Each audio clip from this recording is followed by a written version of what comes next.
उत्तर प्रदेश में बीजेपी ने विधानसभा चुनाव की प्रचंड जीत के बाद अब एमएलसी चुनाव में भी ऐतिहासिक जीत हासिल की है और वहीं समाजवादी पार्टी खाता भी नहीं खोल पाई। इस मुद्दे को लेकर उत्तर प्रदेश के कैबिनेट मंत्री संजय निषाद ने क्या कुछ कहा, उन्हें सुनते हैं। उत्तर प्रदेश विधानसभा चुनाव में प्रचंड जीत के बाद अब एमएलसी चुनाव में भी एनडीए का परचम लहराता नजर आ रहा है। इस वक्त हमारे साथ मौजूद हैं उत्तर प्रदेश के कैबिनेट मंत्री संजय निषाद जी। सर, उत्तर प्रदेश के विधानसभा चुनाव में एनडीए ने प्रचंड बहुमत के साथ जीत हुई थी। उसके बाद अब एमएलसी की जो नतीजा आ रहा है उसमें सपा को 0, बीजेपी को 33 और अन्य को 3। किस तरह देखते हैं संजय जी? पहले तो मैं जनता को और जनप्रतिनिधियों को, जिन लोगों ने वोट दिया और जो लोगों ने चुनाव लड़ा जीता है, उनको मैं बधाई देता हूं, बहुत बहुत धन्यवाद देता हूं कि मोदी जी की नीतियों को, अमित शाह जी के प्रबंधन को और ये सुशासन को जो प्रचंड बहुमत 2022 में मिली है और उसमें जो विधानसभा में भेजा और विधान परिषद का चुनाव हुआ उसमें भी एक दमदार उपस्थिति हुई रही। जहाँ तक है सपा और बसपा के, तो सपा के 30 साल से ऐसा भेदभाव किया था, ट्रेडिशनल अपने वोट बैंक के साथ न्याय देना, बाकी वोट के साथ अन्याय करना, तो जो अन्य उपेक्षित जातियाँ थी उनकी निगाहों में बदबूदार और भाजपा दमदार, इसलिए सब जनता दमदार का साथ दे रही है और उन्हें बदबूदार समझकर बाहर कर रही है।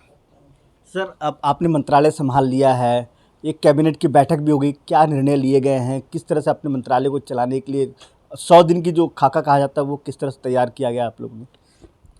मैं तो अपने को बहुत गौरवान्वित हूँ कि जिस समुदाय का मैं संघर्ष कर रहा था, विकास की मुख्यधारा लाने में उन्हें हम रोडों पर ला रहे थे, उस समुदाय की सेवा करने का अवसर दिया। मैं मोदी जी, योगी जी, अमित शाह जी को धन्यवाद देता हूँ, बधाई देता हूँ।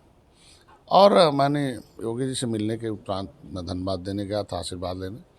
उन्होंने सुझाव दिया कि उत्तर प्रदेश एक उत्तम प्रदेश बन रहा और उत्तर प्रदेश में मत्स्य उत्पादन दूसरे प्रदेशों से मछलियाँ आती हैं और उनकी गुणवत्ता ख़राब हो जाती है।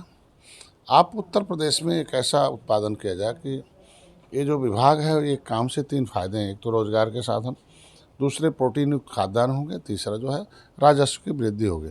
इसमें हमने बैठकें की, अधिकारियों से मिल गया। सर, आखिरी सवाल, जिस तरह से बुलडोजर बाबा की चर्चा हर देश में, हर राज्य में हो रही है, कहीं ना कहीं राहुल गांधी ने भी ट्वीट किया है, ट्वीट करके कहा है कि महंगाई पर बुलडोजर कब चलेगा? इस सारे के जितने भी भारत में जो भी समस्याएं दिख रही हैं, उस सब के कांग्रेस की उसकी जड़ है। क्योंकि अंग्रेज़ों ने तो इस देश को लूटा ही था। अंग्रेज़ों ने क्रूरता तो की ही कानून बनाकर, जिसके हाथ में सत्ता आ गई थी 70 साल से, उसने भी भेदभाव किया है। कुछ ट्रेडिशनल वोट बैंक के लिए अपना तुष्टीकरण नीति अपनाती रहीं, बाकी और जातियों के साथ अन्याय करती रहें। इसलिए सारी जातियों के लोग आज के दिन मुझसे घिरा जाए। राहुल बाबा को मैं सलाह दूंगा कि पहले अपनी पार्टी को सुदृढ़ करें, अपनी पार्टी में अपनी पोजीशन सही करें, अपनी पार्टी में अपनी बातों का वजन बढ़ाएं, तब जनता के लिए कोई ट्वीट करना तो अच्छा रहेगा। धन्यवाद सर, प्राइम मिनिस्टर से बात करने के लिए। ये डॉक्टर संजय निषाद जिन्होंने साफ कहा है कि राहुल गांधी पहले अपनी पार्टी और अपने आप को संभाले और अपना नेतृत्व तय करें। प्राइम मिनिस्टर के लिए पंकज वानखेड़े, नई दिल्ली।